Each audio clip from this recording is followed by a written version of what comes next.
glad you could all make it to the drought management session.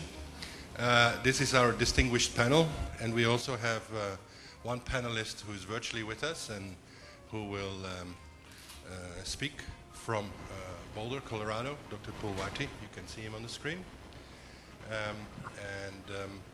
I will hand over to the chair, Jonathan Kamkwalala. You all were introduced to Jonathan yesterday during the inaugural session, so I will not spend too many words on it. Hope you enjoy it, and here we go. Good morning. How does this work? Is it working? Okay, thank you. Good morning, everybody, and I hope you had a good night's sleep. We continue today, this morning, with a very interesting session about the innovations that are taking place in addressing issues of drought, in mitigating drought in the Africa region. As we've heard, the drought and combinations of drought in the Africa region account for about 80% of disasters related and related life losses. In the Horn of Africa, the continuing drought has painfully demonstrated the kind of losses that are continually being incurred in that area. While these are climate change related and disasters are likely to increase in frequency and magnitude over the coming years. Ethiopia, Kenya, Djibouti, and Somalia are countries that have been mostly affected by the Horn of Africa drought, with more than 14 million people still facing some food insecurity. More recently, in the Sahel, the combination of high international cereal prices and conflict has left up to 18 million people food insecure, mainly in the pastoral and agro-pastoral areas, but also in cities in those countries as people migrate into urban areas in search of work.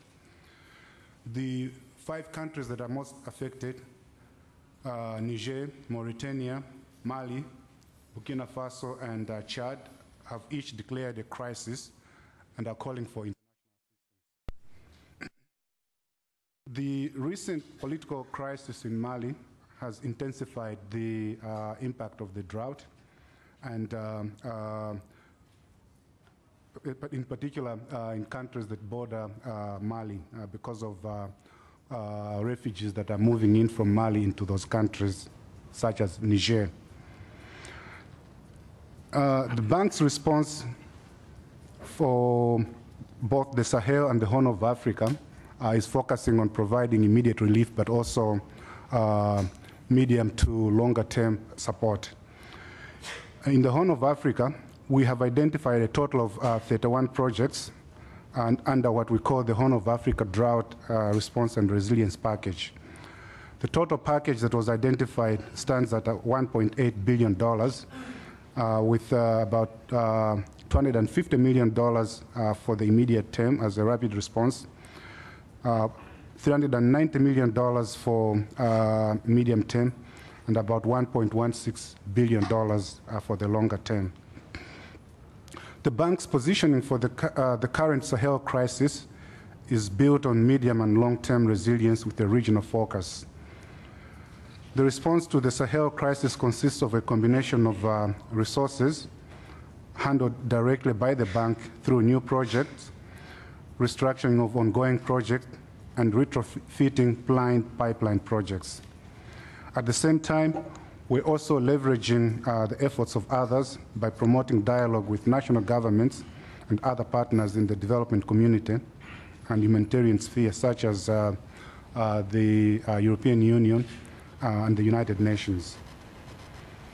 In both regions, we are operating through a multi-sector approach that integrates risk management measures and transformational change for future disaster risk and climate change adaptation.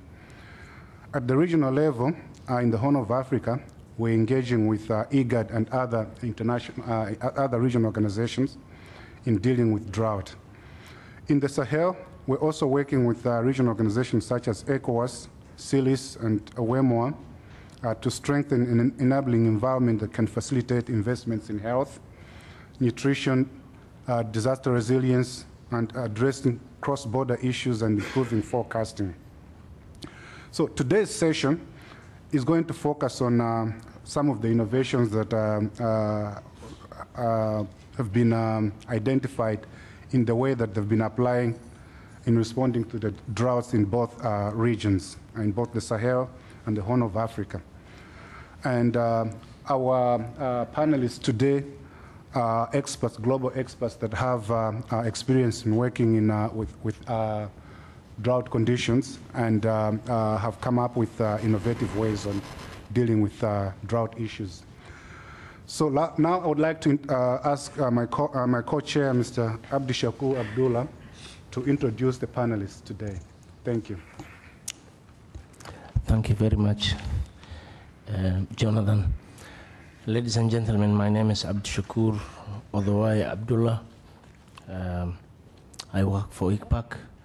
Before I make my bio introduction, I would like to introduce the other panelists. Let me start with Dr. Roger S. Pulwarti, who works at the National Oceanic and Atmospheric Administration. As you can see, he's on the screen, he's on Skype.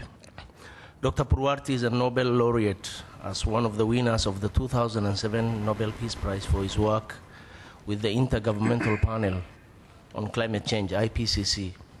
He is the director of the U.S. National Integrated Drought Information System at the National Oceanic and Atmospheric Administration, NOAA, in Boulder, Colorado. Dr. Pulwarti is a lead author on the 2007 IPP Working Group 2 on Impacts, Adaptation, and Vulnerability, on the IPCC 2008 Technical Report on Climate Change and Water, and on Synthesis and Assessment Reports of the U.S. Global Change Research Program. Dr. Pulwarti has served on committees of the U.S. National Academy of Sciences and has provided testimonies before the U.S. Congress on climate, water resources, and adaptation. Dr. Pulwarti acts in advisory roles on climate, natural resources, and disaster management to several U.S. and international interests, including the Western Governance Association, the Department of Interior, the governments of CARICOM, the Caribbean Economic Community, and the Organization of American States, the UNDP, UNEP, and the World Bank. So we have a very extinguished panelist with us. We also have with us Mr. Mustafa Darbo, the Regional Director for World Food Program for Southern Africa, seated on my right here. Before that, he has been WFP Regional Director for Western Africa for 4 years. He's been the Country Director for Rwanda and Burundi for WFP. He's an agricultural economist, graduated from the University of Nebraska, Lincoln, and has huge experience doing humanitarian and development work in many countries. And working for WFP is a very distinguished service because it's the UN's largest humanitarian organization. With me on the left is Niels Belzer. He works for WFP as policy officer based in Rome. He has advanced studies in development cooperation. He's worked in Pakistan, Afghanistan, Bangladesh. Before that, he's worked in Rome, Malawi. And he has brought, he works on a concept that is food and cash transfers. You know, building resilience in disaster risk reductions, using innovations in risk transfer mechanisms, and is among the team that is part of the new revolution within World Food Program. You know, diversifying livelihood options, building on cash transfers, and you know, a whole range of new activities. So, Niels, welcome. Having introduced everybody else, I have to introduce myself, which is not the easy part. My name is Abdishakur Odowai. I have many years' experience in humanitarian and development work, precisely 19 years' experience in the Greater Horn of Africa. My expertise is in disaster management. I have had many years of experience within the Red Cross, Red Crescent movement. And right now I'm working with IGAD Climate Prediction and Application Center. It's a specialized scientific institution of IGAD, covering the Greater Horn of Africa region in 10 countries, 7 countries of IGAD region, and 3 extra countries from the East African Community region. So we are covering 2 regional economic communities of Africa, the other 2 being SADC and ECOWAS. Thank you very much.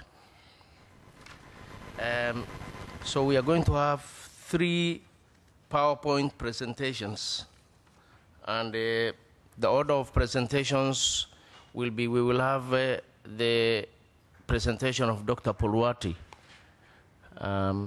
So we'll start with Dr. Pulwati. Dr. Pulwati, you're welcome.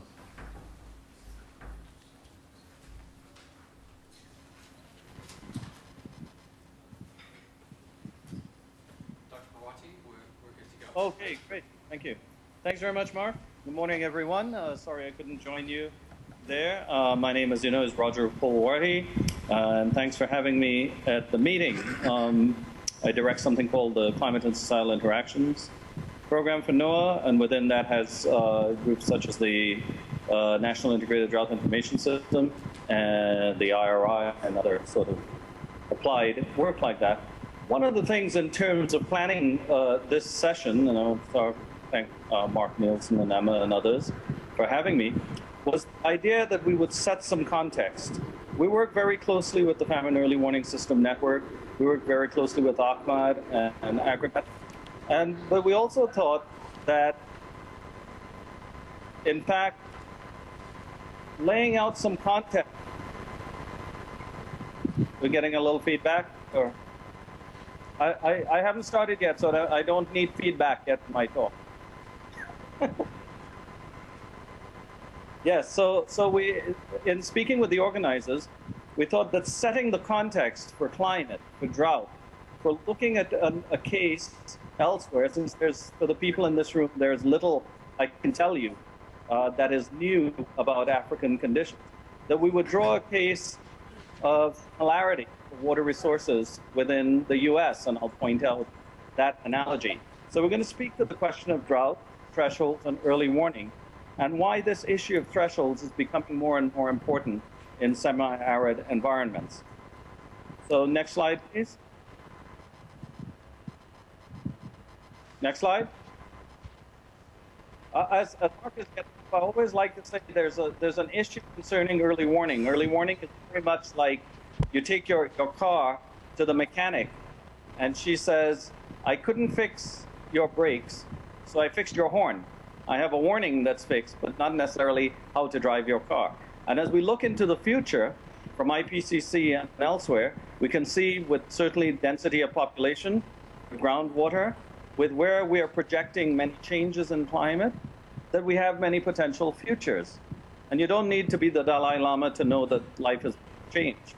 The idea here is, how do we then begin to talk about adaptation, adjustment, and early warning in the context of a changing environment when we have potential futures? I'm going to come back to that figure at the bottom left that has the model projections through 2050 and ask, what do we know about changes in the areas that are showing up as red? Next slide, please. So just to give some background, what is in the data? We're not making this up. I'm a climate scientist by training, worked with a lot of people in disaster reduction. Throughout the planet, we're seeing sea surface temperature increases, sea level increases, temperature over land, ocean heat content, sea ice decline, and this is in the data. This is not something one can say, well, what's your model output? For anyone that says, well, it's not changing, they know the future. So I tend to say, well, where's your data that tells me otherwise? Around the world, this is the direction that we're seeing the trends. What does that mean in terms of thinking about planning drought? Next slide. As we think about drought in the next, in the session in which we're in, from our standpoint, we see drought as short-term, year-to-year, modulated by El Nino Southern Oscillation, and much more than that, and then the decade to century-long time scale. The interannual time scale is really important. We have to work on seasonal forecasts, but El Nino only happens, as everybody in the room knows, 4 to 7 times a year, and each year looks different. So there's a lot of year-to-year changes that have not been well understood. So drought spans this enormous range of timescale and are caused by a number of complex variables across these very, very diverse timescales. Next. So if we would to separate out some of those timescales for the Caribbean, where I'm from the island of Trinidad, where I grew up, year-to-year variability carries just about 3/4 of the variance. And the rest is carried by the trend and the decadal scale variability. If we were to look at parts of sub-Saharan Africa, it's almost the same, but there's a higher degree of decadal variability, as you can see in the bottom right corner. And this begins to ask the question, given this background of interannual and decadal and trends, what does early warning and planning for risk reduction mean in that context? Next slide. So I'm going to go through a case that we're looking at very closely, and this has a lot of analogies in different parts of the world. The Colorado River is an exotic river. It's very similar to the Nile in some cases. But the reason for picking this is that there are two perspectives on the same drought. And in speaking with the organizers of the session and of the meeting itself, we thought that there are experts in the room that know the cases in Africa extremely well. And we wanted to say, well, where else can we learn some lessons? And where can we in the US learn some lessons from what is being done in Africa, and India, and other places?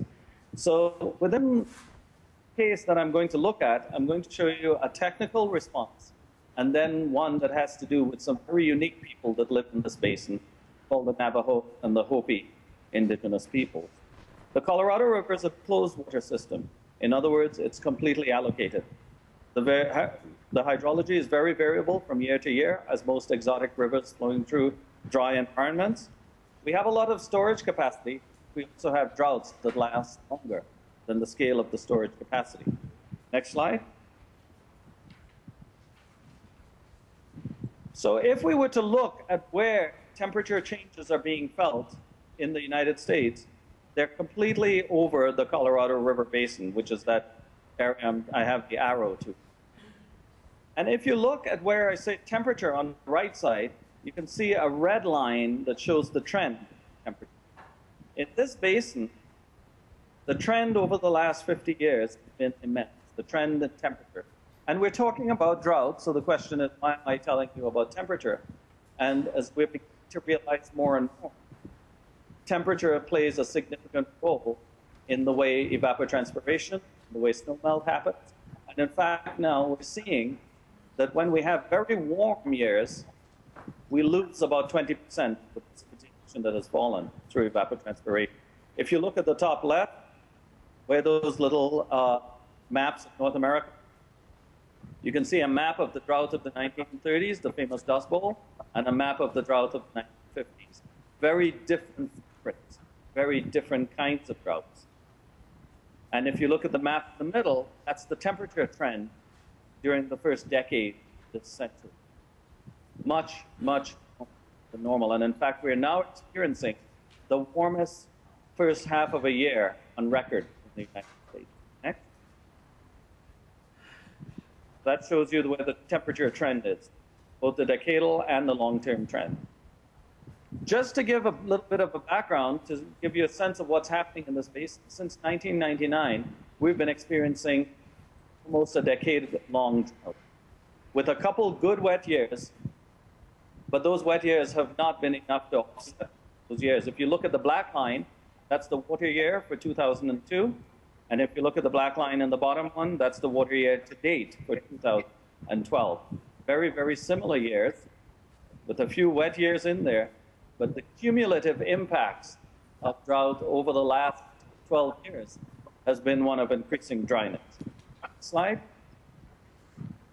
So what have we been seeing in terms of thresholds? Like in other parts of the world, this river basin, the Colorado River Basin, is experiencing increased demand. And that demand, if you press one, if you click, is now exceeding supply. What does that tell us? In many of our studies, it tells us that once you have that situation in which the demand is exceeding the supply, you don't need a major drought to create a drought hazard or a catastrophe.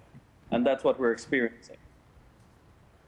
If you look at the slide at the bottom, that's been the tree ring record since 750.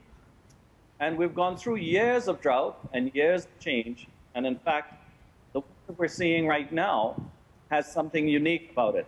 It is dry, but also has a very high temperature associated with it. And we're going to come back to that. So how have we been trying to deal with this?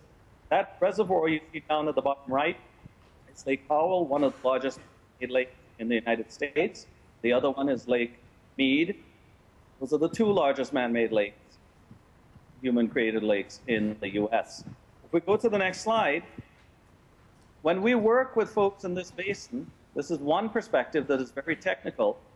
We ask them, how does the drought information fit into your scheduling, 4 to 6 weeks? How does it fit into region-wide planning preparation?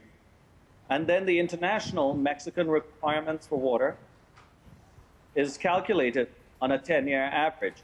So what has been happening in this very contentious basin is that the upper states and the lower states have decided that given this temperature change and the declining flows and drought, let's take until 2026 to work out how we might get agreements in a changing environment. This is a very unique adaptation strategy.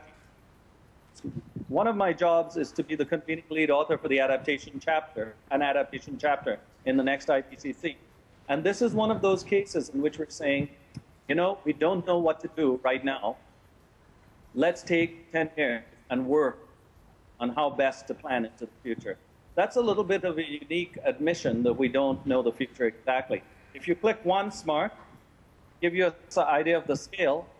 That circle has a car in the middle. It gives you an idea of the size of this dam, the spillway off to the left, and so on. So this is very much a technical situation in which we're talking about reservoirs. Next slide. In which we can calculate the surface water supply indices, given storage, given snowpack, given stream flow. Very critical concerns as well in the Brahmaputra situation, in a lot of the snow systems around the world, to recalculate the surface water supply index. Next slide. And then to be able to ask, well, when we have divergence, when we have a Palmer Drought Severity Index, when we have standardized precipitation index, how is that related to the diversions that are taking place in the basin? And so what we're working on is creating drought indices that are related to the diversions that take place. So when we're projecting the Palmer Drought Severity Index of a certain number, we have a sense of what the allocation requirements are. So that's one perspective that is very technically driven, very engineering driven. And I'm going to show you now another perspective that has a very different time scale and impacts associated with it. Next slide.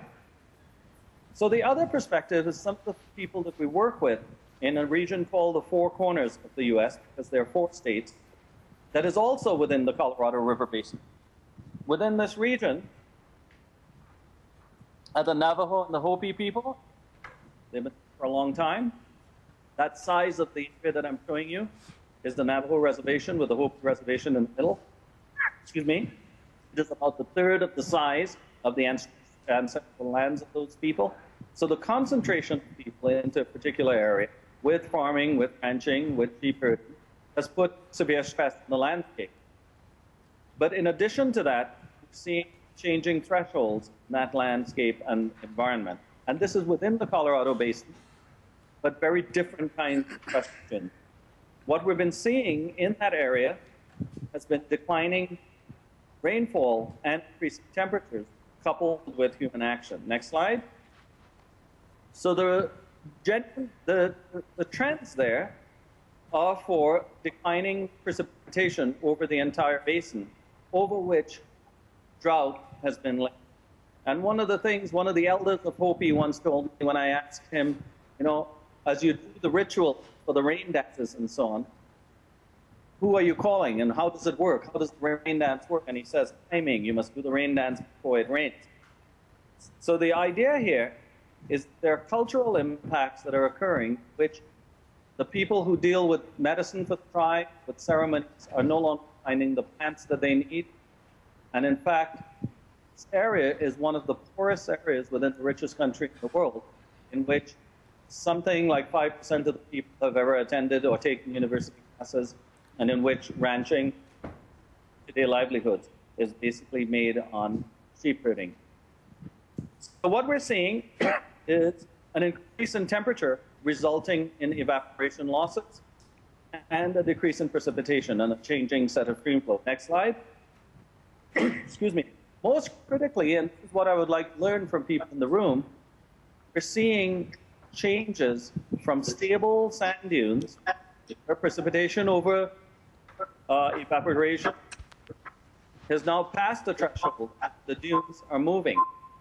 This is an untold, little known story within the US in that Four Corners region, in which the stable sand dunes, as a result of stress from temperature, has lost its vegetation, and the impacts of drought has now created as a desertifying environment. This is what we get when we combine drought with climate. We get a surprise in the system. Next slide. And so what we're seeing, and that little picture on the left shows a new sand dune that is migrating towards basically a road, and dryland agriculture, is the passing of a threshold. The fact that vegetation that had been there for a long time is gradually being lost through temperature stress and drought, and has transitioned now into a desertifying environment. The question is, are we seeing things like this in other parts of the world? In the climate change community, we look a lot at sea ice, the sea ice margin, high elevation environments, and the coast. And yet, some of the areas that we're seeing the largest changes are in the semi-arid margins of environments, and this is one of those cases. Sub-Saharan Africa is another. What we're also seeing is something very unique. Because of movement of the dunes, the amount of dust in the atmosphere, the dust is being thrown onto snow at higher elevations, reducing the runoff, increasing the evaporation of snow. So we're seeing two effects from this. The loss of the vegetation and dust on high elevation environments that has reduced the stream flow that drives a lot of the water supply for this part of the world.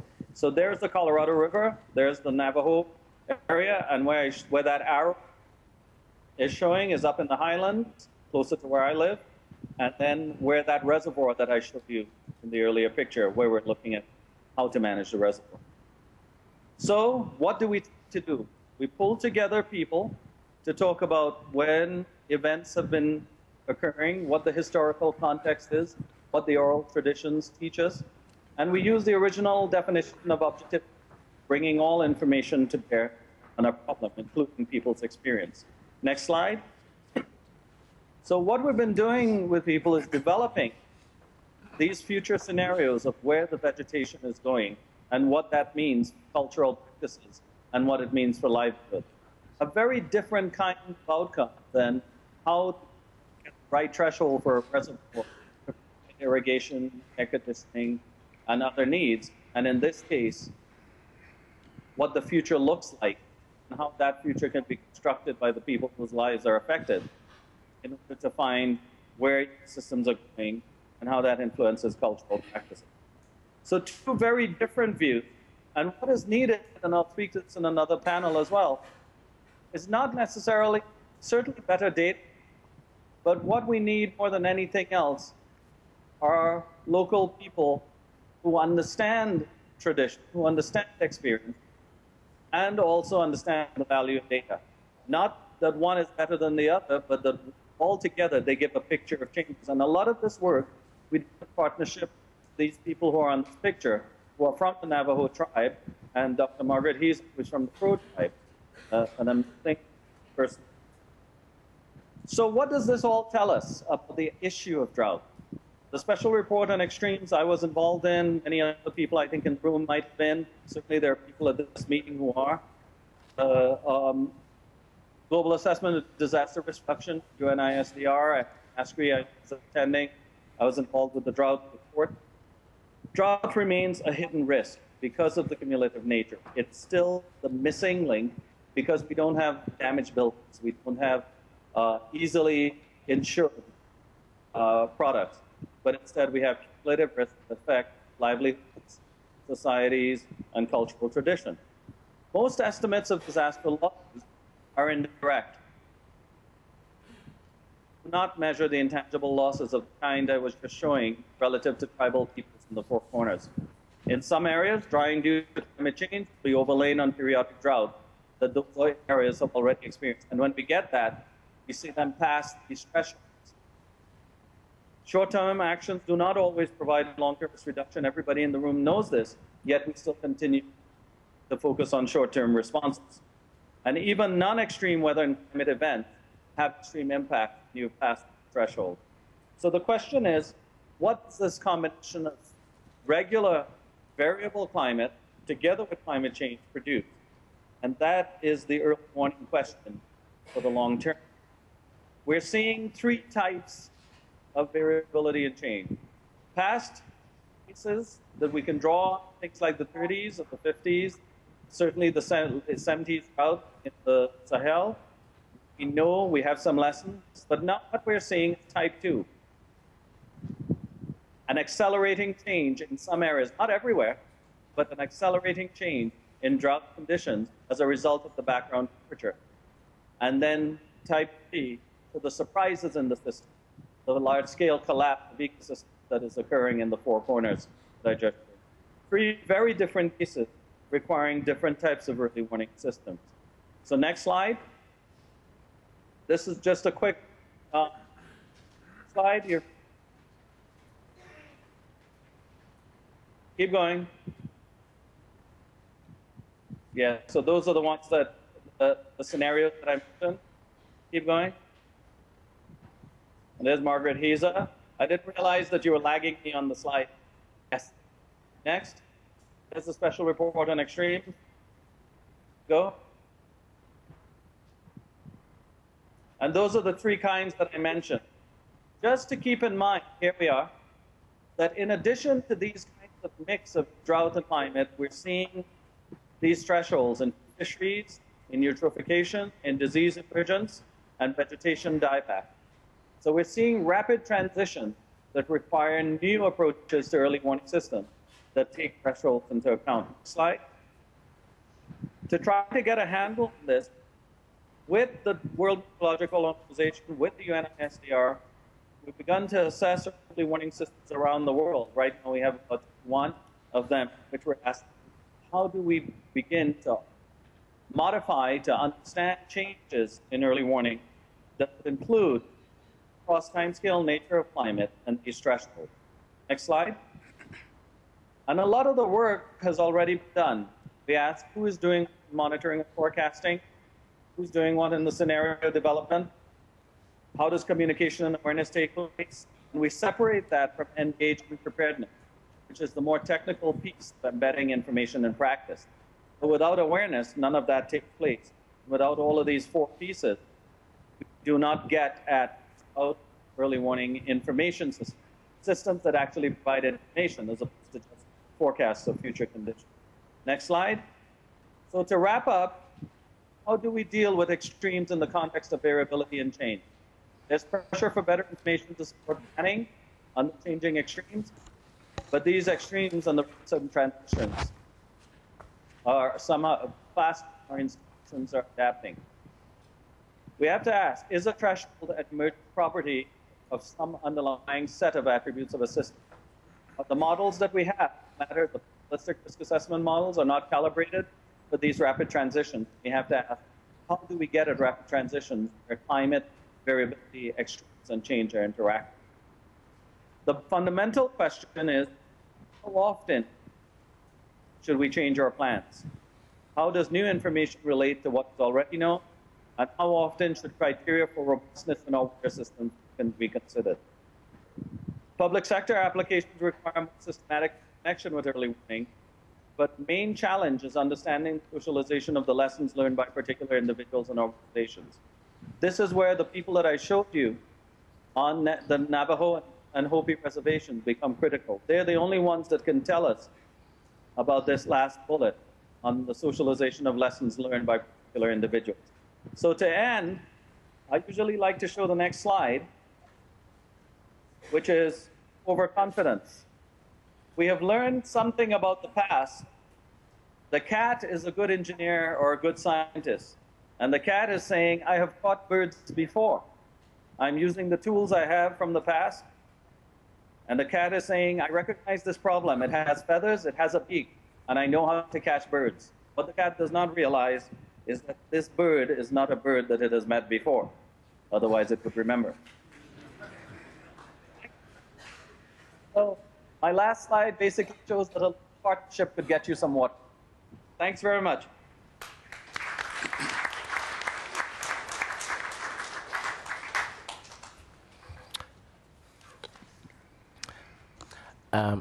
Thank you very much, Dr. Pulwati. We are honored by your presence over the internet. Thank you very much. Thank you. Our next presenter will be Niels Belzer of World Food Program. Niels, the floor is yours. Okay. Good morning, everyone. Thanks very much for the floor. For those who don't know WFP, I will start with a few facts and figures. You heard this morning already, we're the largest humanitarian agency worldwide. In 2011, we worked in about 77 countries, and on average, we work with 90 to 100 million people on an annual budget, somewhere between 3 and 4 billion US dollars. I would like to start with just to talk about the nexus of climate risk, disaster, and food security. You can see that this is CRED data I'm using here. You can see that over the last 30 years, disasters have increased fivefold. But you can also see here that during the last 5 years, it seems to have stabilized, looking at the global level. Nonetheless, we know more and more people are affected by disasters. The reasons for that being manifold, I think population pressure, we have poverty, we have other issues, and climate change that play a big role here. Now, let me zoom into a livelihood perspective. Okay, I'm showing this just here. This depicts a year, a season, so it's clear what I'm talking about. So we know in many contexts that we worked in drought-stricken contexts, where WFP works as well, we find that the availability and access of food after the season is usually quite okay, but then it takes a sharp dip as we approach the lean season. So we find seasonal food shortages. Sometimes we have no shortage, but in many cases there's very little margin that can be reinvested in productive assets, etc. Now, if we find a drought, many times it has a direct, immediate impact, and it affects the livelihoods in the longer run. So the recovery is very difficult, and many of these households become chronically food insecure. Now, further with the effects of climate change, climate risk, we will see this line likely to go further down, and it's a deteriorating situation. Just display all of this. Of course, people are reducing the quality or the quantity of meals, kids drop out of school, we have further land degradation also because of negative coping strategies, assets are sold. And this all leads basically to a downward trend, more poverty, loss of assets and capacity to respond and to be able to respond to drought, basically. Now, in the context of WFP, we have, if we look at the spectrum of extreme hunger, transitional hunger, and food insecurity, among people that have market capacity, we have a series of instruments that we can employ. It ranges from policy coherence, risk transfer mechanisms, social protection, productive safety nets, linking farmers to markets, emergency preparedness, emergency response, classic WFP fields of work, emergency food reserves, etc., etc. Now, I just would like to zoom into two quick examples referred to the second bar. You see index insurance and risk transfers as one of the innovative ways we are trying to address the issue of drought and food insecurity. The first example is the Livelihoods Early Assessment and Protection Project, LEAP, called LEAP in Ethiopia, which is led by the government of Ethiopia, supported by the World Bank, GFDRR, and with technical assistance from WFP and partners as well. And the second one is the R4 Rural Resilience Initiative. It's an innovative way of combining risk-reducing elements. I'll get you more details just now. Oops. Go back. Just to set the context for the LEAP project in Ethiopia, most of you are probably aware that before 2004, Ethiopia had annual emergency appeals covering 5 to 13 million people annually, and it really accumulated in 2003 with the crisis that we looked at more than 13 million emergency beneficiaries at a cost of $1 billion US. Now this then has led to a shift in thinking in the government, moving to, instead of just responding to disasters, really trying to find a way of how risk can be better managed. And hence the Productive Safety Net program, the PSNP, has been established. It's a mechanism that helps 7 to 8 million people address their chronic food insecurity on an annual basis. Now, nonetheless, knowing that we have the PSNP in place and knowing that the PSNP has a little contingent finance pot, it's not enough to address the big shocks that still come in particular droughts in the context of Ethiopia. And this is where LEAP comes in and basically helps the government of Ethiopia first to establish the disaster risk management framework, which essentially has 4 components. We look at the contingency plan, it's a capacity building component, contingent finance that's currently $160 million US set aside by the donor group in Ethiopia, led by the World Bank as well, and of course an early warning system with reliable triggers. And this is really where the LEAP project comes in. The LEAP software is basically a piece of software that's based on a water balance model. It's the WRSI, for those who are familiar with the Water Requirement Satisfaction Index, calculates or computes a set of outputs, among them yield reduction. So the inputs, by the way, they're based on satellite imagery. We have ground weather data stations that feed into that as well as a whole range of other agromet data. So LEAP comes up with an estimation of the yield reduction early on in the season. That's why, hence the name Early Assessment and Protection. So it allows a quantification in the end of how many additional beneficiaries do we expect in what area of Ethiopia. And based on this, it also allows us to put a dollar figure on this additional beneficiary caseload, and based on that, we can trigger money from the contingent finance pot. Let me move to the R4 Rural Resilience Initiative. It's really, as you can see, it's a global partnership between Oxfam America, the World Food Programme. It's supported by Swiss Re, who financially supports it, but also does the technical backstopping and is the underwriter for the insurance component. We also have support from a variety of other donors. It's a partnership over 5 years in 4 different countries. The 4 different countries at the moment include Ethiopia, that's where it's based on, and that's where the first experience was made. And the second country we are looking at, which is just starting up now, is Senegal. And there are 2 more countries to come, possibly Kenya, and we're looking for countries in other regions as well. Now, what does it do? It really builds on a social safety net, a strong social safety net structure, as we have, for instance, in Ethiopia. And it plugs in 4 elements. So we have the risk reduction element, that's really community-based disaster risk reduction. That's the small dams, the soil conservation activities that you implement together with the communities. Then it has a risk transfer component that refers to the insurance. In many cases it's crop insurance, in many cases it's index-based crop insurance, but doesn't necessarily have to be. And let me just add another piece of information here.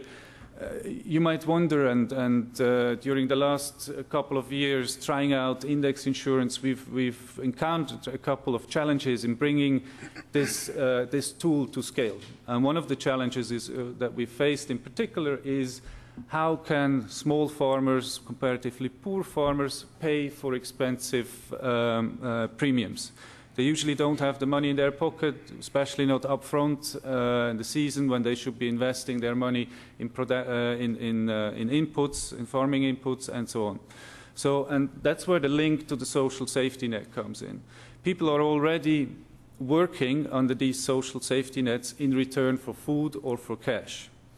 And what we offer those beneficiaries is an additional number of days, say 5 to 10 days, in addition to their workload already, in return for an insurance premium coverage. Okay, and then we have the third element, risk-taking. This refers to credit, and it's closely interlinked to the risk transfer to the insurance component as well, because what we found is that insurance in many cases can unlock credit.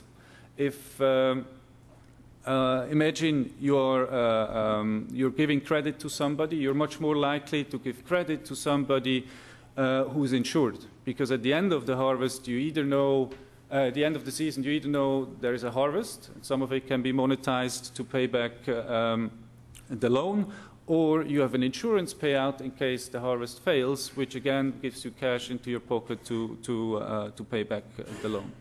So that's the risk-taking component, and then last but not least, we have risk reserves, which refers to savings as another component, as another buffer in building this resilience at the community level. Okay, let me quickly explain this using the same graphics that I used before. So we have a drought. A drought hits. The first buffer kicks in, which is the drought risk reduction. These are really the small irrigation systems. These are the soil conservation activities that help the farmer just to have the first buffer, not to sink that deep. The second layer, if there's a drought, there is an insurance payout, which should help them just to get above the line and be able to access enough food in the market to make sure they don't drop under this crucial line of the food needs. Then, as I said, access to credit. The season goes well, access to credit will allow people to invest in productive assets. It will allow them to diversify their income sources, making them, again, less vulnerable to shocks. And it will also give them an ability to save. All this is protected by this insurance coverage, this knowledge that, okay, I take the risk, and I can take the risk because I know that if things go wrong, I have a payout eventually. And then, of course, then the third layer, or the last layer here, is the savings. So we have the risk reduction insurance, savings, which really build this package of building resilience at the community level. We've seen this working very well in Ethiopia. It started off with a few hundred households. We're looking at 13,000 households now, and we are further intending to scale this up. Just before I end, a few lessons and innovations. The first thing I actually want to mention is the last point here. This is really, R4 is a pilot, a large-scale pilot in trying to move this combination of the elements to as many people as possible. Again, because we've been struggling with scaling up the insurance component, and we have not gotten there. So anyway, social safety nets can be a really effective delivery channel for risk transfer and risk reduction at scale. You have the existing structure on the ground. It's something we can easily plug into. Insurance for work, as I mentioned, allows poor households who don't really have the cash at hand to access these type of instruments as well. And through the credit, the diversification, and so on, it allows further investment, increase protection. And again, all protected by insurance. And finally, and that's what the reinsurers or our underwriters are really interested as well. Through this, we really try to build a commercial rural risk insurance market. meaning that the product that we offer to those farmers is available to anyone who's interested in buying the same insurance product. And we've seen in Ethiopia that about 10 to 15% of those who are actually not on the schemes as accessing the insurance component through labor, they're still willing to buy the insurance component. So we build a commercial market in parallel. And then another very important point, and I think this is the interest of the governments to engage as well, it's supposed to make safety nets cheaper because of this link to the private sector, because of transferring the risk to the commercial markets. Thank you very much.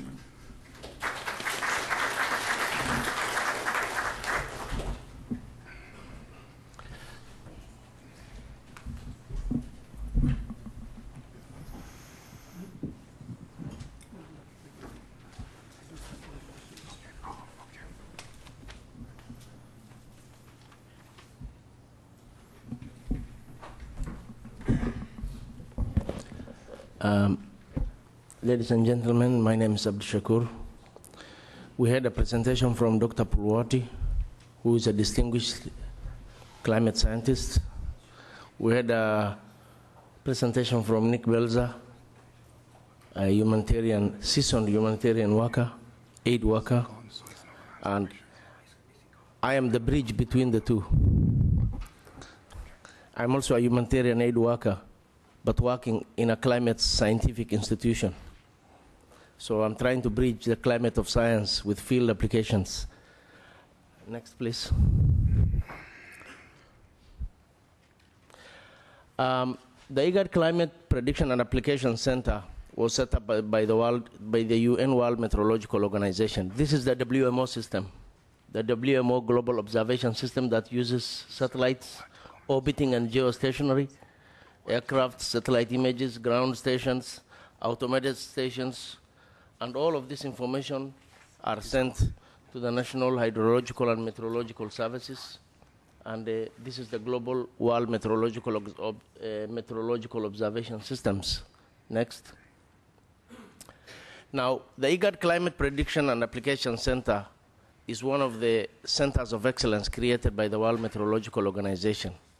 It covers the Greater Horn of Africa region, precisely the IGAD region of 7 countries and 3 countries of the East African Community. And these are the objectives of the IGAD Climate Prediction and Application Center. It's timely early warning systems, improving capacity of producers and users, development of improved, proactive, timely broadcast system of information on climate, expanding climate knowledge base and applications, and maintaining quality control databases and calibration of weather information systems. Next. Now, the role of ICPAC within IGAD is promotion of regional cooperation and integration. It was established in 1996 under the IGAD umbrella, and it coordinates the efforts of member states in combating desertification and improving mitigation of drought. Next. Now, it used to be a WMO center in the Horn of Africa region. It joined ICPAC in 2007, IGAD in 2007. So after having built all these centers in different parts of the World Meteorological Organization moved these centers under the regional economic communities in their respective regions. Next. So continued drought challenges have been what ICPAC has been handling all those periods. So ICPAC has been issuing early warning systems and building capacities of national hydrological and meteorological services within the IGAD region. Next. Now, the hazard prevalence in the Greater Horn of Africa. You can see epidemics is the most common hazard in the Greater Horn of Africa. You have epidemics, you have drought, and then you have windstorms, flood, and famine. Next. Drought has the most impact. Even though epidemics is the biggest, drought has the biggest impact in economic terms and in human terms. Next. So, droughts follow or precede floods in the Horn of Africa. You have a drought, 2 years or a year later, you have a floods. You come out of a flood, you are in a drought. You get out of a drought, you are in a flood. So the drought, flood, oscillation has been something that was very common in the Greater Horn of Africa. And this is the El Nino, La Nina oscillation. Next. Now, coping with climate variability. The Greater Horn of Africa is a region that has very high climate variability. This is a data from Nakuru. It's actually the fourth largest city in Kenya. And you can see how variable the climate has been over a long period of time. Next. This is Nakuru again. As you can see, temperatures have been going up over all those years. This is data from 1960 to 2004. Next is also evidence of global warming. This is Mount Kilimanjaro in 1912. This is how it was. Today, on some days actually, sometimes we go to the field and we do field work. Sometimes actually that small ice cap actually disappears and you just have a barren mountain. Next. Now, implications of climate extremes: lack of food, pasture, lack of water and poor water quality, environmental degradations, destruction of human settlement and basic infrastructures, loss of life and property, migrations and struggle for available resources, increasing conflicts actually. Next. Now, the Greater Horn of Africa region, as I told you, suffers from a lot of climate variability, and IGAD's role is to ensure that we do accurate predictions. In 2010, the Greater Horn of Africa Climate Outlook Forum, which was organized by ICPAC under the IGAD umbrella, predicted that there will be El Nino in the Horn of Africa. And next, the El Nino happened. Bridges were destroyed, homes were swept away, people were inundated by floods. There was a loss of life on a very large scale, outbreak of epidemics. And at that time, I was working in the Red Cross. I was running all over the place, trying, to do relief operations. Next. Now, the Kenya Red Cross, which I worked for, tried to turn the El Nino into an opportunity, providing seeds to communities, ensuring that that water is not lost. Apart from doing relief work, one aspect of heavy rains that people have not understood is floods is bad, but for places that used to suffer from too much droughts, you can actually harness the water for irrigation and for building resilience. Next. Now, in 2010, the IGAD Climate Prediction and Application Center in the Horn of Africa predicted drought and issued a warning to all humanitarian organizations, governments, NGOs, communities, that we are going to have a drought. We had better prepare, and people have to prepare themselves for what is likely to happen. This warning was largely ignored. This warning was largely ignored by everybody, by governments, by NGOs, by donors, by everybody. I worked in the Red Cross at that time, and I remember Kenya Red Cross launched the 3 appeals, and all the 3 appeals did not attract much funding. Next. The impact was this: deaths on a large scale, destruction, population movement. It led to the Somali famine, which led to almost 500,000 people crossing the border from Somalia into Kenya, turning Dadaab, which was a small refugee camp at that time, into the world's largest refugee camp. Next. This is what happened on a large scale all over the Horn of Africa in 2011. Next, please. This is also the Horn of Africa, and you can see my picture there. I was in the Red Cross at that time. This is the Chalbi Desert in northern Kenya. Next. A very innovative initiative in Kenya. The Kenya Red Cross launched the famous Kenyans for Kenya initiative. When accessing donor funds became impossible, the Kenya Red Cross turned to the Kenyan public. And within something like 7 or 8 days, something close to R1 billion shillings was raised by Kenyan public, Kenyan companies, Kenyan people, using all types of media: M-Pesa, cash, donations, bank transfers, and everything. Next. Now, recently, in the month of May, which is precisely 1.5 months ago, we had the 31st Greater Horn of Africa Climate Outlook Forum in Djibouti, which is also the headquarters of the Intergovernmental Authority on Drought, IGAD, on Drought and Development. We held the Climate Outlook Forum in Djibouti, and this was the focus for June, July, and August for the countries that have their rainy season in June, July, and August. And when we translated that focus into the likely, humanitarian impacts, we predicted that there is a likelihood of all the green places you see there is above normal rains. And the places that you see to be gray means this is not their season, so there will be no rain in those places. So for the places that are likely to have above normal rains, we translated it into what is likely to happen in terms of humanitarian, impacts. So for eastern Uganda, we predicted that there's a likelihood, very high likelihood of landslides, especially Bududa district on Mount Elgon side of Uganda. And then we issued floods warning for Khartoum in Sudan, Khartoum and Nile states. We also issued flood warning for Lower Shebele and Lower Juba region of Somalia, the Lamu County of Kenya, and also the Lake region of Kenya. And there were Uganda government representatives in that meeting. We told them, you are likely to have landslides. You had better prepare the people. Next. These are the risk areas we identified. Next, please. Next. The landslide in Uganda happened. It happened. 148 people were buried alive. 100,000 people were displaced. Next, please. This was the BBC information on the Uganda landslides. And actually, after about 48 hours of digging for the people, finally they gave up. They said people are naturally buried. Why do you remove? They are dead and they are buried. And the only thing you had to do is to ensure that those who are at risk to be moved from the mountain sides to safer places. Next, please. This was also the Uganda landslides. It was very, very large. Next. Uganda landslides. Next. Now, drought impacts. This is what we have experienced all over the region. As you can see here, the ladies, the mothers are carrying a baby on this side and an AK-47 on this side. And the reason for that is shrinking resource bases has exacerbated conflicts in the Greater Horn of Africa. It's a reality. Next.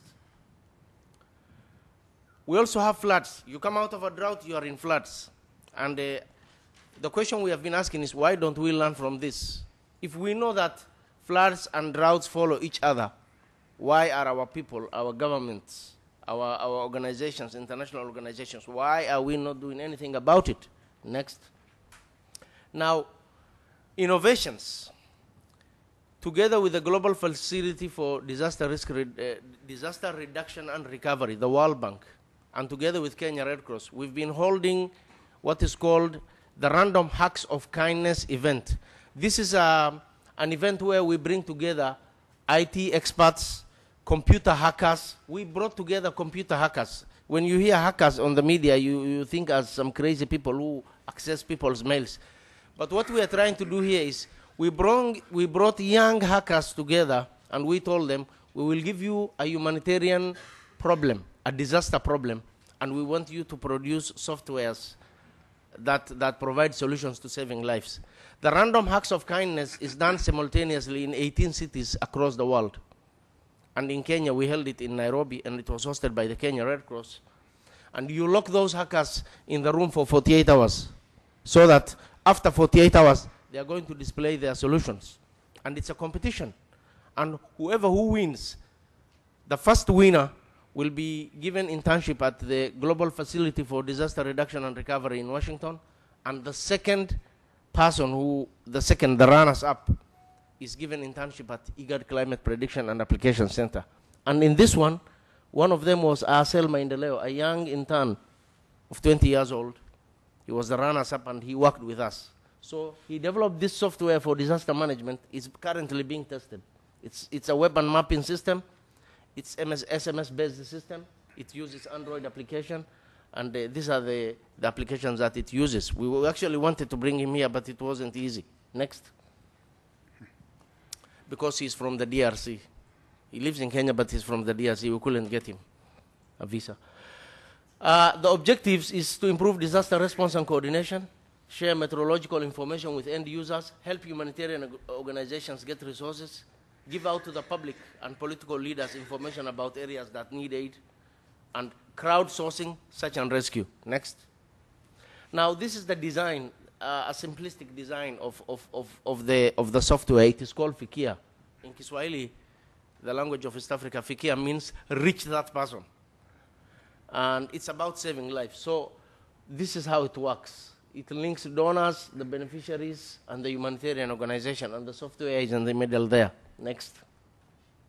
So if you are the beneficiary or the donor or the user, what it does is you have the system for registering, for allocation, for viewing weather data, for managing account, for viewing pending donations, viewing pending needs. You follow up on a donation you claimed, you follow up on a donation that was given to you, and you give feedback to the public. And apart from that, you can also do all these tasks. You know, it's about somebody who is affected by disaster and he has a cell phone. And we were hearing yesterday about the dumb phone and the smartphone. And in this particular case, if that software is loaded onto the phone, even if it is a dumb phone, it becomes a smartphone immediately. Yeah. So it's actually upgrading of dumb phones into smartphones. And this is how the software looks like. And it has all those features. And that person can click on all of this, the weather forecast, the needs, the donations. And also, if that person is stuck somewhere and is in need, you know, that person doesn't have food, or he is sick, or he or she is in need, needs attention, all the person does is bring out the cell phone and says, I am in this place, I need help, I am hungry, I have 2 or 3 children, someone needs to reach me quickly, and just pushes a button. And it will cost something like 1 shilling. 1 shilling for the whole thing. And it's actually, in terms of cost, it is the most affordable software in the world. And that message will reach a humanitarian organization. Now, the most important thing about this is that it has features that has been uploaded in it. It has Google Map inside. It has Android software. It has biometrics and artificial intelligence. So the humanitarian organization that has the web interface for that is able to receive all these messages from different places and is able to create a map of places that need help immediately. Yes, next. So the system is still undergoing test. We want to launch it as an open source software, free of charge, improve on configurations, and to be tested together with Kenya Red Cross and other humanitarian partners. Next. Now, this one is a Rockefeller project.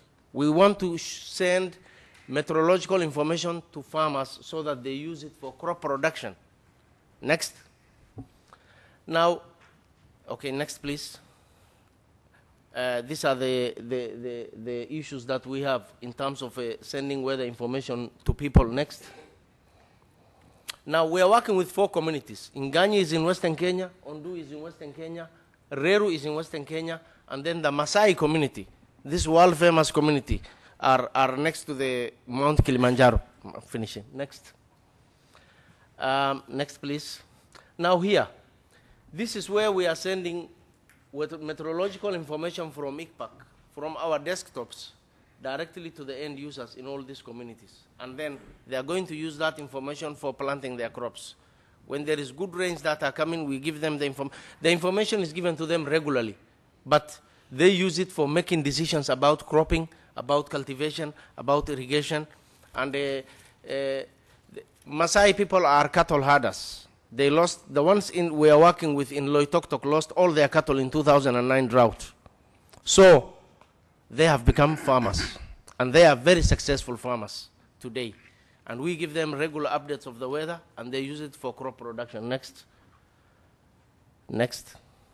This is the Maasai community with their produce. They are now successful farmers, and they are sending their produce to Nairobi, vegetables, food, and everything. Next.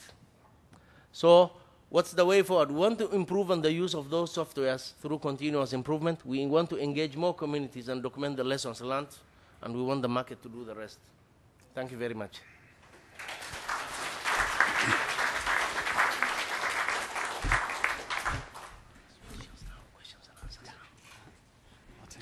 Thank you very much, Dr. Abdullah. These were really 3 very interesting presentations on innovations that are being used in drought conditions. Before I open this to questions, I would like to invite Dr. Tadesse Bekele to say a few words. Dr. Bekele is Deputy Director of the Disaster Risk Management and Food Security Sector in Ethiopia, and has been directly involved in some of the activities relating to the recent Horn of Africa drought. Dr. Bekele.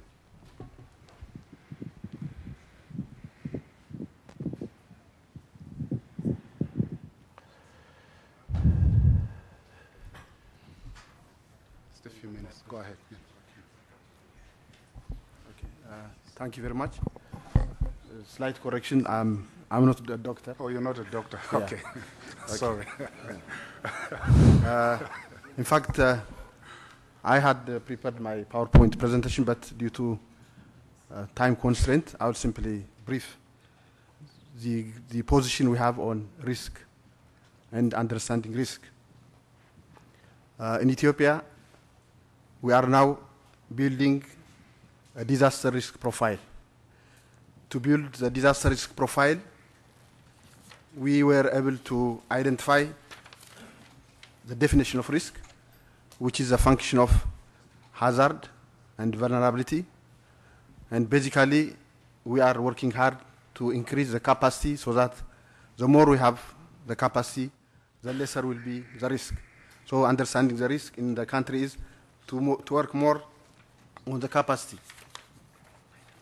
Again, we have the full DRM cycle, which we have in place on the pre-disaster, the during disaster, and the post-disaster. When it comes to the pre-disaster, we are focusing on the preparedness and mitigation. When it comes to the during disaster, we are highly working on the response. And again, on the post-disaster, we are concentrating on recovery and rehabilitation. Based on this, we were able to establish a disaster risk management strategic program.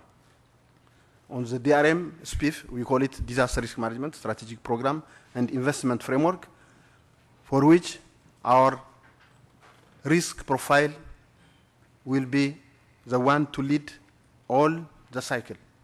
So the disaster risk profile would be the one to be focused on prevention and mitigation. Then it will have a linkage and as a cross-sectional with all the programs. Basically, on this program, we have identified 20 different programs on the pre, during, and the post-disaster. So for that, the disaster risk profile is our major triggering point to address the whole DRM cycle. Why do we have the risk profile? Basically, we decided to have this risk profile when we make a paradigm shift from being crisis managers to be risk managers. We have fully committed ourselves as government to focus on managing risk. We used to have the best crisis managers. Now, the intention is the paradigm shift should be from being a crisis manager to risk manager. So for that, we decided to have this risk profile. The risk profile will tell us where is the hazard, why this hazard happened, who is vulnerable to this hazard, and what should be responded towards this hazard. So this is an exercise that we do on the risk profile. The risk profile has three main strategies. One is it will address our disaster risk reduction planning. On the other hand, it will increase our early warning system. And the third one is we will be able to prepare a contingency plan. I'm trying to rush because of the time constraint. The highlight of the program is we have based ourselves. We have proved that this is in line with the HIGO framework for action. It's in line with our disaster risk management policy, and it's a multi-agency collaboration. And it's, again, a multi-sectoral approach.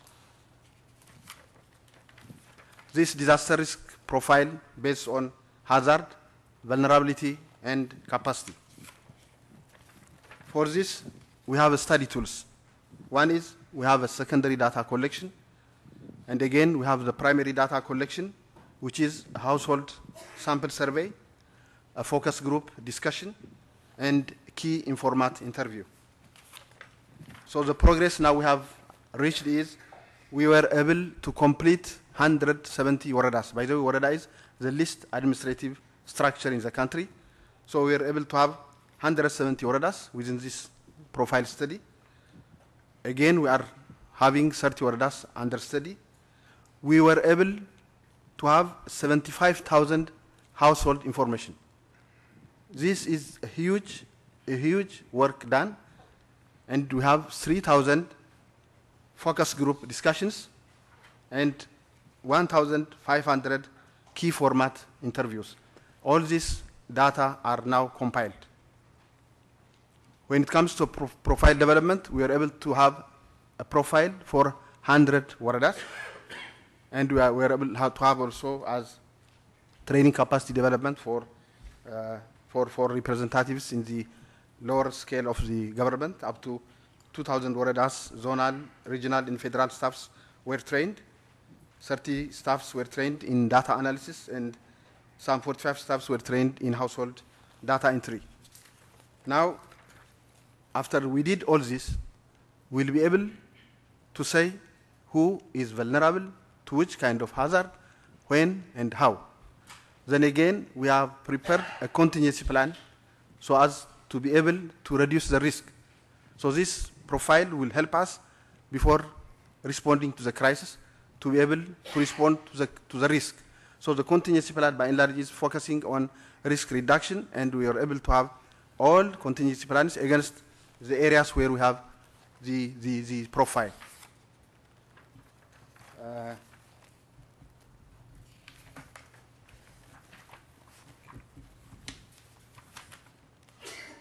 Finally, on the application of this risk profile, it's accessible to all. Again, it can be used as a baseline information for any disaster risk reduction, developmental intervention. Again, the current number of indicators that we deploy is 75. It's huge. It's possible to increase these indicators as a reality. Then we have highly disaggregated information, maximum information available at the peasant association or the Kabale level. So we are working on this, and our donors are supporting this program. The World Bank, the JFDRR, the USAID, WFP, and other key donors are supporting, and we are heavily working on this. I'm sure we will succeed, and we will come up to address disaster risk reduction. Thank you very much. Thank you. Let me thank our presenters for this excellent presentation. In particular, let me acknowledge Dr. Puwate, who I believe is sitting out there past midnight in Colorado. So thank you very much for being available to answer questions, even though it's very late out in the US. Let me open this for questions, but before that, let me try to summarize some of the issues that have been raised. I think it's clear that there's quite a lot of information, knowledge, and methodologies out there that could be used or that are being used to mitigate the impacts of drought in the Sahel and the Horn of Africa. I think Roger's presentation clearly demonstrated about the importance of trends and climatic conditions using historical patterns to predict incidents of drought, and how this could actually be important for places like the Horn of Africa. The presentation by Niels on WFP's role in safety nets is also very interesting. I think some of us that are familiar with the Productive Safety Net program in Ethiopia understand that this program was really very important in reducing the number of people that were actually exposed to drought in Ethiopia. The figures that we received was that there were about 11 million people that were exposed. But because of the Productive Safety Net program, this number was reduced to about 7 million people. So this is an important initiative that WFP and other donors are working on. On IGPAC, I think it was very interesting to see the role of IGPAC in early warning systems and prediction of climatic changes. Perhaps the question that maybe we should be debating is, with all this information and IGPAC's data and methodologies, why they were ignored when, in fact, now looking at it in retrospect, it is clear that their predictions actually were right on the spot, and maybe this is an issue that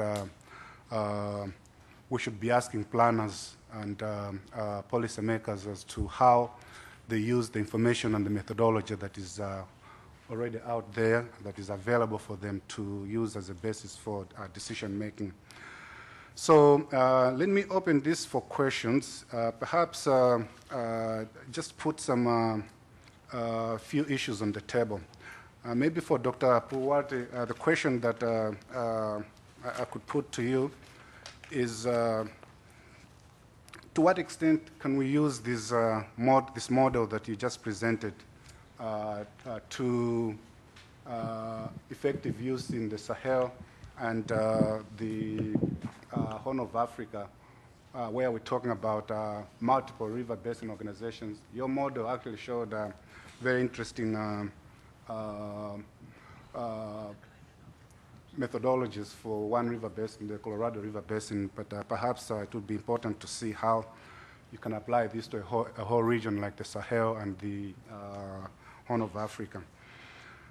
For Abdi Shakur, I think your presentation on FICIA was interesting, and the question is, to what extent could this software be used for a region that has limited access to technology? For WFP, I think your presentation on how WFP is moving from actually into livelihood protection, insurance risk, and asset creation, which I think is very important. It's more longer term than what WFP has been doing in the past. And so what does that mean for WFP as it moves away from what was basically food assistance to supporting more medium-term and longer-term support to food security? So let me open this for questions, and what I would suggest is that we have maybe 3 or 4 questions at a time, and if you could actually direct your questions to whoever is one of the panelists that you want to ask your question to. Thank you. Introduce yourself and go ahead. Okay. Thank you, Mr. Chairman. Thank you to all the panelists. My name is Pamela Komjini. I am representing the government of Uganda, and I'm a senior disaster management officer. Mine is actually a bit of a concern, and I wish to make some facts clear. The presentation from ICPAC, I think, about the landslide that happened in Uganda, that is true, it happened. Personally, I came out of Bududa on Saturday, traveling to South Africa. But I don't know whoever the source of that information was, whether it's ICPAC or BBC, it really doesn't matter, but all those are lies, and I think as a government representative, I cannot get out of this room without making some clarification when this is an international conference and these lies are really being portrayed about us. Actually, as a matter of fact, the local communities, they saw the crack, and they were actually aware that a landslide was coming, and they were in touch with the district officials. And they were able to actually evacuate well before the landslide happened. We lost a total of 8 people. We can account them name by name, and we had 5 children and 8 adults of that. And actually, those are people who are downstream. People thought that the landslide was going to take a specific route, and then it's actually surprised them and took a different route, and those are the people who died. They were actually on the low stream. And in a village which had 117 persons in about 41 households, we only lost 8 people. If there is anyone whatsoever who has any other body or person missing really beyond the 8 that we are fully aware of, would gladly welcome that evidence, but that is really not true. The 148, the 100,000 displaced persons, all this information is not true, and the government did not actually abandon the rescue. We even brought in 4 excavators, all the way from Kampala, to just come and dig out 8 bodies which were buried under over 40 meters of soil. So really, I mean, this is kind of unfortunate that this information can be brought here without being verified, and to portray the government as so unserious. So that is not true, and I wish to just state that clearly. We know the challenge is there, and we are doing our best. We have resettlement programs that we are implementing in that region. We have actually early warning and sensitization campaigns that are going on in that region, trying to convince people to leave that region, fertile as it is, and be resettled and relocated in other areas. So we are not doing anything, and we really appreciate the information that we always get from ICPAC. So I just wanted to make that clear. Thank you. Thank you very much for that comment. Questions, comments? My name is Bob Alexander, Rural Livelihood Risk Management Consulting, and very interested in all of the presentations, but the questions that I have are primarily for, is it okay to ask the last gentleman who spoke? Yes. As well as to World Food Program? Yes. Yes, because I'm interested in, we heard yesterday about the expected surprises in the future, and I'm interested World Food Program for the LEAP, the estimation of yield reduction at the beginning of a season. It seems very useful for dealing with short-term food deficits. But for the R4 risk communication that's needed to understand future insurance needs, it would seem that you would need some future predictive abilities that are a bit longer term, perhaps using scenarios and creating understanding of what, so people would have incentive to want to invest in that insurance through the work. And similar with the last presentation, creating these risk profiles, it seemed interesting. I was curious whether these are considering the long-term changes or longer-term changes, or is it based on current data and not future scenarios of the possibilities. So I'm just curious whether your organizations or others that you know are using assessment methodologies to predict expected future food and livelihood deficits or other such things. Could we have one or two more questions, and then I'll ask the panelists to respond. Can I also ask Tadesse to come and sit here so you can answer some of these questions? My name is Jacob from the University of West Indies. I'm just interested in the concept of insurance for work. What does that mean?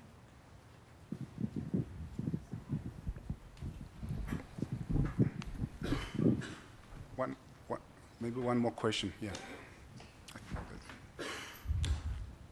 Mark? Oh, this gentleman over there. I think I saw his hand first. It's for me? Okay. Thank you. My name is Hiroki Hino. I advise the Prime Minister of Kenya on economic affairs. I have a question to Dr. Pawati, or T, I suppose. That I was quite impressed with your presentation on sand dune mobility, because that's a factor which I was not consciously aware of as an impact of climate change.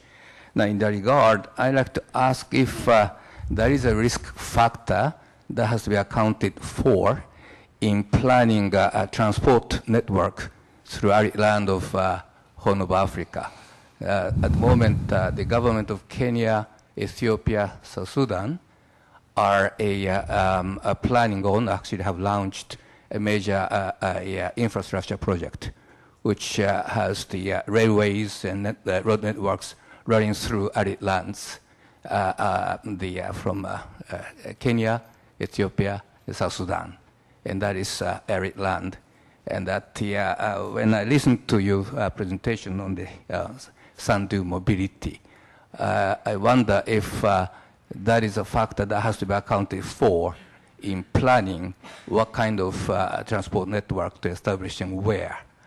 That if so, if you have a projection of the movement of sand in that area over the next 20, 30 years. Thank you. Okay, let me ask the panelists to answer those questions. Perhaps we should start with Dr. Pawati in Colorado.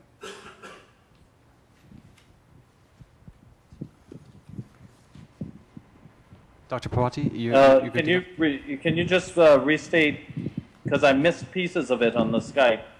Was this the transportation question? Yes, my question, can you hear, sorry, can you hear me now? Yes. Okay, good. That my question is if the sand dune mobility in the arid land of Horn of Africa. If that mobility is a risk factor, that has to be accounted for in planning the transport network in that area. Right. That is the railways and road, because that is a major infrastructure project which is being launched. And that is, as far as I'm aware, that particular aspect of the impact of climate change has not been accounted for in the planning of that network. Thank you. Yeah. That is an excellent question, because one of the things we are trying to show is exactly the issue that you're mentioning, that when we talk about emergency response and planning, that it is in fact the infrastructure that we use that is planned over the long term that allows us to respond most effectively on the short term. The type of study I showed that we have going on in the Four Corners part of the U.S.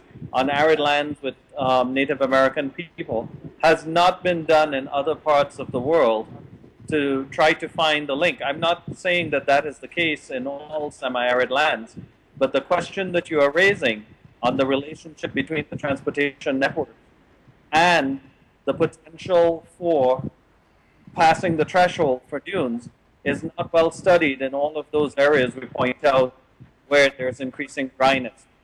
So from the standpoint of saying, how does disaster risk reduction map onto a transportation network in a changing climate? The question you're raising is very, very true.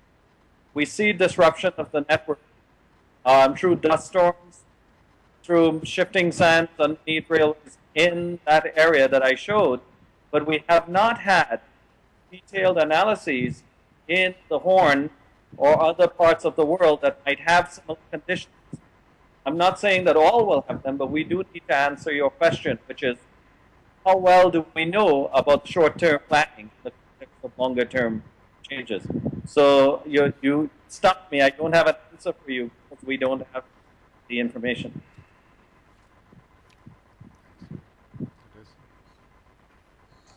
But it is the type of question we're hoping to ask. So thank you.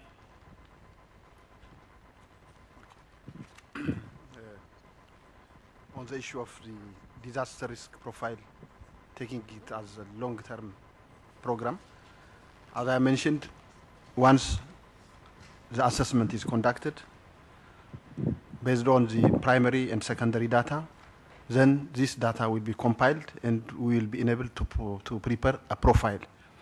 Before we launch this profile, there is a validation exercise that we do, taking all these data to that particular area where this assessment is conducted. Then everybody will sit down, it will be briefed what profile we have created, then they will have a say to any type of study made, and that will be verified. After it's being verified, it will have a 5-year program. Every 5 years, we are expected to review the profile. So it's going to be a long-term, continuous development program.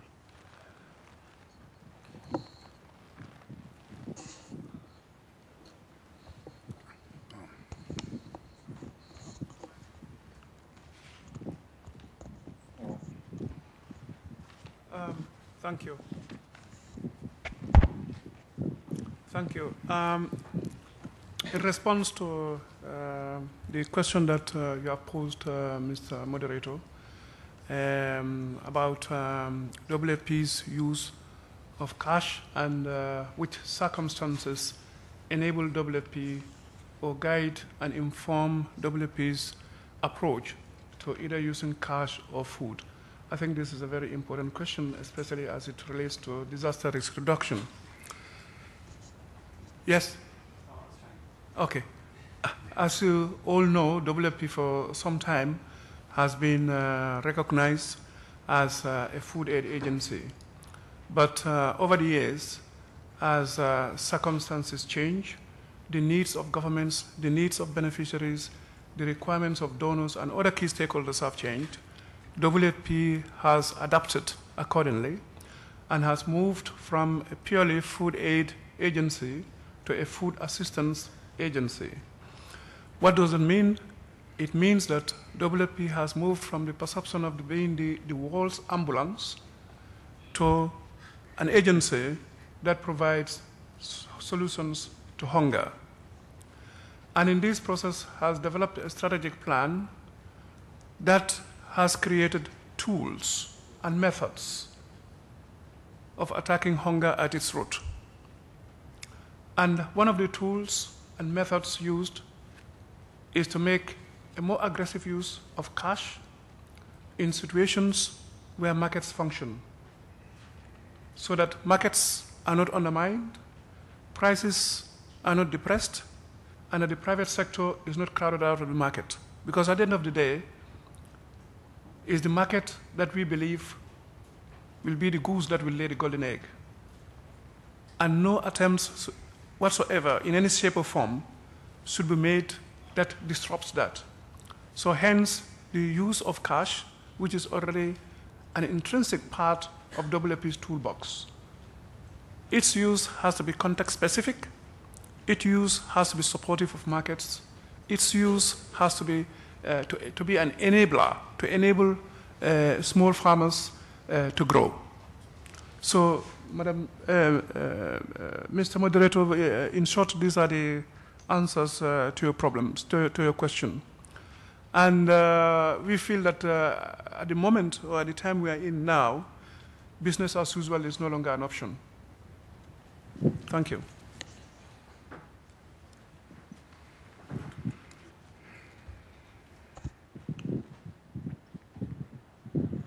Thanks for the very good questions. I'll try and be brief. I think we've almost run out of time. So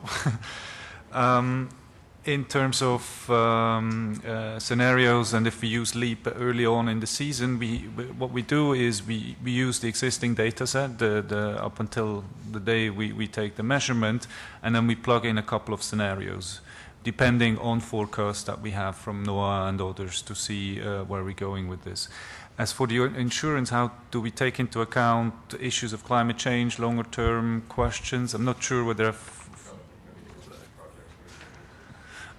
okay, I think maybe I can take a step back, and that's something I wanted to mention during the presentation, but I unfortunately hadn't. So underlying all of this is a very good understanding of the context, of the risk context and the vulnerabilities. So before we go in and do anything, it's really about understanding what are the most pressing issues at the community level. And accordingly, we will find out which ones of those 4 components make sense. Should it be all the 4 components? Should it just be 3? And what can we address and what not? So in many contexts, we may find out that crops are not the issues. It's more health. Health is the biggest factor that has an impact on the budget and so on. So then the crop insurance is not the right instrument. And hence we would link up with the private sector institution who can provide this particular component. So it's really, there's a lot of flexibility in the approach, if you want so. Then on the insurance side, I think what's important is this only works if you have an underwriter, meaning a reinsurance company who backs up the local insurer doing this. And it is up to them to define the loading, what we call loading, in terms of the unpredictability of certain events. So if they see that climate change, climate variability plays a big role, then the loading, that means an additional couple of percentage points onto the premium will be added. So that's maybe another point. And those contracts are really just for 1 year. So you reevaluate that every year for every contract period. I guess we can discuss more on the insurance for work question. Again, we plug into existing safety nets, productive safety nets. What is a productive safety net? It's a mechanism where we have the most vulnerable working on community assets, on community schemes in return of either food or cash. So they work and receive food or cash. Now, once this scheme comes to an end, we do offer the opportunity for those same beneficiaries to work an additional number of days, 5 to 10 days, in return not for food or cash, but in return for a premium coverage. So through their labor, through the investment of their labor, they're able to access this particular tool. And this was actually something suggested by the Ethiopian farmers in Tigray that we've started working with. One thing they had at hand and available is labor, and they were very happy to invest that labor in return for such a coverage.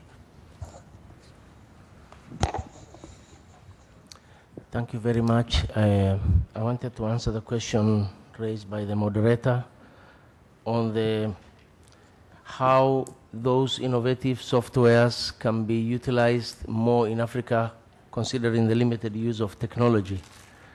I think it was clearly identified in yesterday's Ignite session that Africa is now the fastest growing mobile phone penetration in the world right now.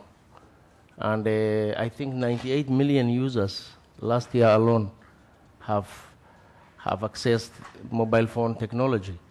So it's a growing field, and I think it is projected to even grow more in future. So it is worthwhile to use innovation to reach more people. On the question of the casualty figures of the Uganda mudslides, ICPAC doesn't do disaster management at ground level. We don't respond to disasters. We only issue early warning. The figures we quoted there was from the media, but at the end of the day, the statement from the government is the final statement, and we thank you for the clarification. Thank you very much. We are running out of time, but I don't know whether we can take any more questions. Mark, no? Well, unfortunately, we can't take any more questions. And I think if there are questions, I would suggest that perhaps we can take them one-on-one with the panelists and follow up. I would like to thank everybody. I would like to thank the panelists and everybody for your participation in this forum. And thank you very much. I'm also required to announce that coffee is being served downstairs. But the next session starts at 11 o'clock. So please grab your coffee and then go to the next session. Thank you very much.